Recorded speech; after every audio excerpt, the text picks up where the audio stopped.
Praise lord అందరికీ. రెండవ సమూయేలు గ్రంథము 12వ అధ్యాయము చదువుకుందాం. కావున యెహోవా నాతానును దావీదునొద్దకు పంపెను. అతడు వచ్చి దావీదుతో ఇట్లనెను, ఒకానొక పట్టణమందు ఇద్దరు మనుషులుండిరి. ఒకడు ఐశ్వర్యవంతుడు, ఒకడు దరిద్రుడు. ఐశ్వర్యవంతునికి విస్తారమైన గొర్రెలను గొడ్లను కలిగి ఉండెను. అయితే ఆ దరిద్రునికి తాను కొనుక్కొనిన ఒక చిన్న ఆడు గొర్రెపిల్ల తప్ప ఏమీయూ లేకపోయెను. వాడు దానిని పెంచుకొనుచుండగా అది వాని బిడ్డల యొద్దను ఉండి పెరిగి వాని చేతి ముద్దలు తినుచు వాని గిన్నెలోనిది త్రాగుచు వాని కవిట పండుకొనుచు వానికి కుమార్తె వలె ఉండెను. అట్లుండగా మార్గస్థుడొకడు ఐశ్వర్యవంతుని యుద్ధకు వచ్చెను. అతడు తన యుద్ధకు వచ్చిన మార్గస్థునికి ఆయుత్తము చేయుటకు ఆ గొర్రెలలో కానీ గొడ్లలో కానీ దేనిని ముట్టనులక ఆ దరిద్రుని గొర్రెపిల్లను పట్టుకొని తన యుద్ధకు వచ్చిన వానికి ఆయుత్తము చేశాను. దావీదు ఆ మాట విని ఆ మనుషుని మీద బహుగా కోపించుకొని, యెహోవా జీవంతోడు నిశ్చయంగా ఈ కార్యము చేసినవాడు మరణపాత్రుడు. వాడు కనికరము లేక ఈ కార్యము చేశాను కనుక ఆ గొర్రెపిల్లకు ప్రతిగా 4 గొర్రెపిల్లలను ఇయ్యవలెనని నాతానుతో అనెను. నాతాను దావీదుని చూచి, ఆ మనుషుడవు నీవే.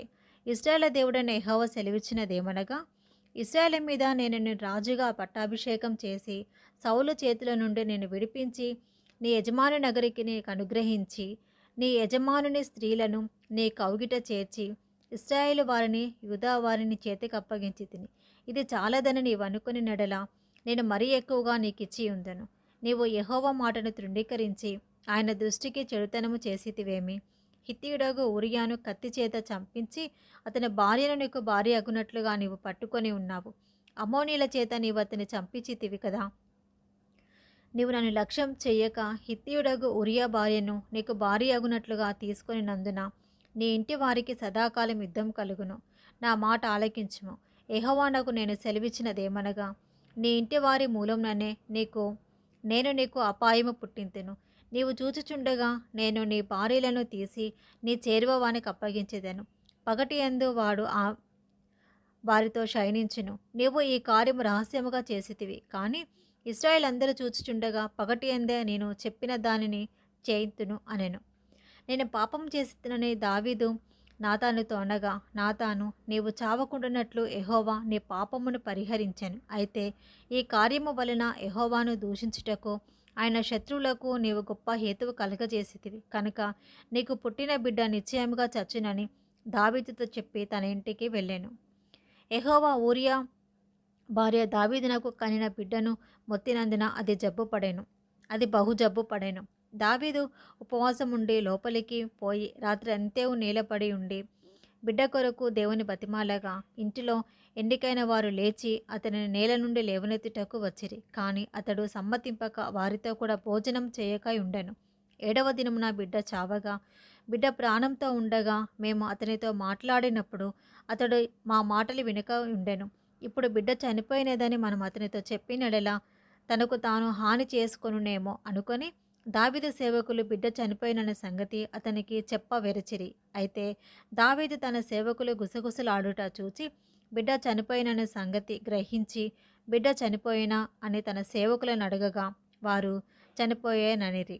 అప్పుడు దావీదు నేల నుండి లేచి స్నానం చేసి తైలము పూసుకొని వేరు వస్త్రములు ధరించి యెహోవా మందిరంలో ప్రవేశించి మొక్కి తన ఇంటికి తిరిగి వచ్చి భోజనం తెమ్మనగా వారు వడ్డించిరి. అప్పుడు అతడు భోజనం చేశాను. అతని సేవకులు బిడ్డ జీవంతో ఉండగా ఉపవాసం ఉండి దాని కొరకు ఏడ్చుచుంటివి, కానీ అది మరణమైనప్పుడు లేచి భోజనం చేసితివి. నీవిలాగు చేయుట ఏమని దావీదును అడగగా అతడు, బిడ్డ ప్రాణంతో ఉన్నప్పుడు దేవుడు నా యందు కనికరించి వాని బ్రతకనిచ్చునేమో అనుకొని నేను ఉపవాసం ఉండి ఏడ్చుచుంటిని. ఇప్పుడు చనిపోయాను కనుక నేనెందుకు ఉపవాసం ఉండవలెను? వారిని తిరిగి రప్పించగలనా? నేను వాని యొద్దకు పోవదును గాని వాడు నా యొద్దకు మరలా రాడని వారితో చెప్పాను. తర్వాత దావీదు తన భార్య అయిన బెత్షెబాను ఓదార్చి ఆమె యొద్దకు పోయి ఆమెను కూడగా ఆమె ఒక కుమారుని కనెను. దావీదు అతనికి సొలొమోను అని పేరు పెట్టెను. యెహోవా అతనిని ప్రేమించి నాతాను అను ప్రవక్తను పంపగా అతడు యెహోవా ఆజ్ఞను బట్టి ఎదిద్యా అని అతనికి పేరు పెట్టెను. యోవాబు రబ్బా అను అమ్మోనీల పట్టణము మీద యుద్ధము చేసి రాజనగరిని పట్టుకొనెను. దావీదు నొద్దకు అతడు దూతలను పంపి, నేను రబ్బా మీద యుద్ధము చేసి జలముల మీది పట్టణమును పట్టుకుంటిని. నేను పట్టణమును పట్టుకొని నా పేరు దానికి పెట్టకుండానట్లు మిగిలిన దండువారిని సమకూర్చి నీవు పట్టణమును పట్టుకొనవలెనని వర్తమానం చేయగా, దావీదు యోధులను సమకూర్చి రబ్బాకు వచ్చి దాని మీద యుద్ధము చేసి దానిని పట్టుకొని వాని రాజ కిరీటమును అతని తల మీద నుండి తీయించగా అది దావీదు తల మీద పెట్టబడెను. అది విలువగల రత్నములు చెక్కినదై 2 బంగారు మణుగులంత ఎత్తుండెను. మరియు అతడు పట్టణంలో నుండి బహు విస్తారమైన దోపుడు సొమ్ము పట్టుకొని పోయెను. పట్టణంలో ఉన్న వారిని బయటికి తెప్పించి రంపముల చేత పదునుగల ఇనుప పనిముట్ల చేతను ఇనుప గొడ్లళ్ల చేతను వారిని తుత్తునీలుగా చేయించి వారిని ఇటుక ఆవములో వేసెను. అమ్మోనీల పట్టణములన్నిటికీ అతడు ఇలాగు చేశాను. ఆ తర్వాత దావీదును జనులందరినూ తిరిగి యెరూషలేమునకు వచ్చిరి. 2 సమూయేలు గ్రంథం 13వ అధ్యాయము. తర్వాత దావీదు కుమారుడగు అబ్షాలోమునకు తామార్ అను ఒక సుందరియగు సహోదరి ఉండగా, దావీదు కుమారుడగు అమ్నోను ఆమెను మోహించెను. తామారు కన్యక అయినందున ఆమెకు ఏమి చేయవలెనన్నను దుర్లభమని అమ్నోను గ్రహించి చిత్తాక్రాంతుడై తన చెల్లెలైన తామారును బట్టి చిక్కిపోయాను. అమ్నోనునకు మిత్రుడొకడుండెను. అతడు దావీదు సహోదరుడైన షిమ్యా కుమారుడు. అతని పేరు యెహోనాదాబు. ఈ యెహోనాదాబు బహు కపటము గలవాడు. అతడు, రాజకుమారుడవైన నీవు నానాటికి చిక్కిపోవుటకు హేతువేమి? సంగతి నాకు తెలియచెప్పవా అని అమ్నోనుతో అనగా, అమ్నోను, నా తమ్ముడగు అబ్షాలోము సహోదరి అయిన తామారును నేను మోహించి ఉన్నానని అతనితో అనెను. యెహోనాదాబు, నీవు రోగివైనట్టు వేషము వేసుకొని నీ మంచము మీద పండుకొని ఉంటుము. నీ తండ్రి నిన్ను చూచుటకు వచ్చినప్పుడు నీవు నా చెల్లెలైన తామారు చేత సిద్ధపరచబడిన భోజనము నేను భుజించినట్లు ఆమె వచ్చి నేను చూచుచుండగా దానిని సిద్ధం చేసి నాకు పెట్టినట్లు సెలవిమ్మని అడుగుమని అతనికి బోధింపగా అమ్నోను పడక మీద పండుకొనెను. అమ్నోను కాయిలా పడినని రాజు అతన్ని చూడవచ్చినప్పుడు అమ్నోను, నా చెల్లెలకు తామారు చేతి వంటకము నేను భుజించినట్లు ఆమె వచ్చి నేను చూచుచుండగా నా కొరకు 2 అప్పములు చేయుటకు సెలవిమ్మని రాజుతో మనవి చేయగా, దావీదు, నీ అన్నయ్యకు అమ్నోను ఇంటికి పోయి అతని కొరకు భోజనం సిద్ధం చేయమని తామారు ఇంటికి వర్తమానం పంపెను. కాబట్టి తామారు తన అన్నయ్యకు అమ్నోను ఇంటికి పోయెను. అతడు పండుకొని ఉండగా ఆమె పిండి తీసి కొని కలిపి అతని ఎదుట అప్పములు చేసి వాటిని కాల్చి బొరుసు పట్టుకొని అతనికి వడ్డింపగా అతడు, నాకు వద్దని చెప్పి ఉన్నవారందరూ నా యుద్ధ నుండి అవతలికి పొండనెను. వారందరూ బయటికి పోయిన తర్వాత అమ్నోను, నీ చేతి వంటకం నేను భుజించినట్లు దానిని గదిలోనికి తెమ్మనగా, తామారు తాను చేసిన అప్పములను తీసుకొని గది లోపలనున్న తన అన్నయ్యగు అమ్నోను వద్దకు వచ్చెను. అయితే అతడు భుజింపవలెనని ఆమె వాటిని తీసుకొని వచ్చినప్పుడు అతడు ఆమెను పట్టుకొని, నా చెల్లి రమ్ము, నాతో శయనించుము అని చెప్పగా ఆమె, నా అన్న, నన్ను అవమానపరచుకుము. ఈలాగు చేయుట ఇశ్రాయేలుకు తగదు. ఇటు జార కార్యము నువ్వు చేయవద్దు. నా అవమానం నేనెక్కడ దాచుకుందును? నీవును ఇశ్రాయేలులో దుర్మార్గుడ వగుదువు.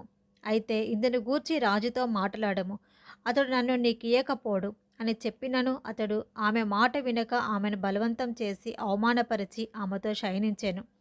అమ్నోను ఇలాగు చేసిన తర్వాత ఆమె ఎడల అత్యధికమైన ద్వేషము పుట్టి అది వరకు ఆమెను ప్రేమించినంత కంటే అతడు మరీ ఎక్కువగా ఆమెను ద్వేషించి లేచి పొమ్మని ఆమెతో చెప్పగా ఆమె, నన్ను బయటకు త్రోసివేయటం వలన నాకు నీవిప్పుడు చేసిన కీడు కంటే మరి ఎక్కువ కీడు చేయకుము అని చెప్పినను అతడు ఆమె మాట వినక తన పనివారితో ఒకరిని పిలిచి, దీనిని నా యుద్ధ నుండి వెళ్ళగొట్టి తలుపు గడియలు వేయమని చెప్పాను. కన్యకలైన రాజకుమార్తెలు వివిధ వర్ణములు గల చీరలు ధరించువారు. ఆమె అట్టి చీర ఒకటి ధరించి ఉండెను. పనివాడు ఆమెను బయటికి వెళ్ళగొట్టి మరలా రాకుండానట్లు తలుపు గడియలు వేశాను. అప్పుడు తామారు నెత్తిమీద బుగ్గి పూసుకొని తాను కట్టుకొనిన వివిధ వర్ణములు గల చీరను చింపి నెత్తిమీద చెయ్యి పట్టుకొని ఏడ్చుచూపోగా ఆమె అన్నయ్యకు అబ్షాలోము ఆమెను చూచి, నీ అన్నయ్యకు అమ్నోను నిన్ను కూడినాడు కదా, నా చెల్లి, నీవు ఊరకుండము. అతడు, నీ అన్నయ్య కదా, ఇందును గూర్చి చింతపడవద్దు అనెను. కావున తామారు చెరపబడినదై తన అన్నయ్యకు అబ్షాలోము ఇంట ఉండెను. ఈ సంగతి రాజాకు దావీదునకు వినబడినప్పుడు అతడు బహురౌద్రము తెచ్చుకొనెను. అబ్షాలోము తన అన్నయ్యకు అమ్నోనుతో మంచి చెడ్డ ఏమీయో మాట్లాడక ఊరకుండెను. కానీ తన సహోదరియగు తామారును బలవంతం చేసినందుకే అతని మీద పగయుంచెను. 2 సంవత్సరములైన తర్వాత ఎఫ్రాయిమీనకు సమీపమందుండు బయల్తాసోరులో అబ్షాలోము గొర్రెల బొచ్చు కత్తిరించు కాలము రాగా అబ్షాలోము రాజకుమారులందరినీ విందునకు పిలిచెను. అబ్షాలోము రాజునొద్దకు వచ్చి, చిత్తగించుము, నీ దాసుడైన నాకు గొర్రెబొచ్చు కత్తిరించు కాలము వచ్చాను. రాజవైన నీవును నీ సేవకులను విందునకు రావాలనని నీ దాసుడనైనా నేను కోరుచున్నానని మనవి చేయగా, రాజు, నా కుమారుడా, మమ్మను పిలువవద్దు, మేము నీకు అధిక భారముగా ఉందుము, మేమందరం రాతగదని చెప్పినను అబ్షాలోము రాజును బలవంతం చేశాను. అయితే దావీదు వెళ్ళనెలక అబ్షాలోమును దీవించి పంపగా, అబ్షాలోము, నువ్వు రాకపోయినడలా నా అన్నయ్యగు అమ్నోను మాతో కూడా వచ్చినట్లు సెలవిమ్మని రాజుతో మనవి చేశాను. అతడు నీ యొద్దకు ఎందుకు రావాలనని రాజు అడగగా, అబ్షాలోము అతని బతిమాలినందున రాజు అమ్నోనును తన కుమారులందరినూ అతని యొద్దకు పోవచ్చునని సెలవిచ్చాను. అంతలో అబ్షాలోము తన పనివారిని పిలిచి, అమ్నోను ద్రాక్షారసము వలన సంతోషి అయుండుట మీరు కనిపెట్టి ఉండి అమ్నోనును హతము చేయడని నేను మీతో చెప్పినప్పుడు భయపడక అతని చంపుడి.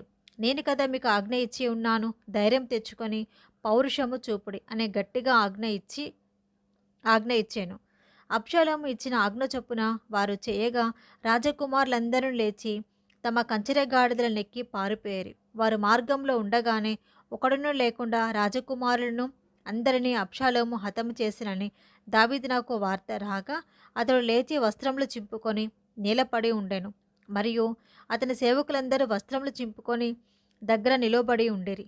దావీదు సహోదరుడైన షిమ్యాకు పుట్టిన యోహానాదాబు దీనిని చూచి, రాజకుమారులైన యవనులందరినీ వారు చంపిరని నా ఏలినవాడవగు నీవు తలంచవద్దు, అమ్నోను మాత్రమే మరణమాయెను. ఏలియనగా అతడు అబ్షాలోము చెల్లెలైన తామారును బలవంతం చేసిన నాట నుండి అబ్షాలోము అతడి చంపవలెనని తాత్పర్యంతో ఉండెనని అతని నోటి మాటను బట్టి నిశ్చయించుకొనవచ్చును. కాబట్టి నా ఏలినవాడవగు నీవు రాజకుమారులందరూ మరణమైరని తలంచి విచారపడవద్దు, అమ్నోను మాత్రమే మరణమాయననెను. అబ్షాలోము ఇంతకుముందు పారిపోయి ఉండెను. కావలి ఉన్న పనివాడు ఎదురు చూచుచున్నప్పుడు తన వెనుక కొండ పక్కనున్న మార్గమున వచ్చుచున్న అనేక జనులు కనబడిరి. యెహోనాదాబు, అదిగో రాజకుమారులు వచ్చి ఉన్నారు, నీ దాసుడినైన నేను చెప్పిన ప్రకారముగానే ఆయనని రాజుతో చెప్పాను. అతడు ఆ మాటలాడ చాలింపగానే రాజకుమారులు వచ్చి బిగ్గరగా ఏడవసాగిరి. రాజును అతని సేవకులందరూ దీనిని చూచి బహుగా ఏడ్చిరి. అయితే అబ్షాలోము పారిపోయి అమీహూదు కుమారుడైన తల్మయి అను గేషూరు రాజునొద్ద చేరెను. దావీదు అనుదినము తన కుమారుని కొరకు అంగలార్చుచుండెను.